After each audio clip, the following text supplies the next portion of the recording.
حدیث نمبر 22 عن أبي شريح الخزاعي رضي الله عنه أن النبي صلى الله عليه وسلم قال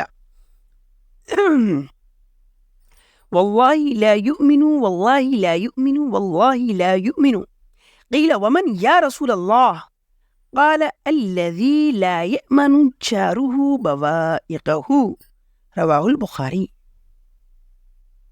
حضرت ابو شریح خزاعی سے روایت ہے، وہ کہتے ہیں کہ نبی کریم صلی اللہ علیہ وسلم نے فرمایا خدا کی قسم وہ مومن نہیں ہے، خدا کی قسم وہ مومن نہیں ہے، خدا کی قسم وہ مومن نہیں ہے۔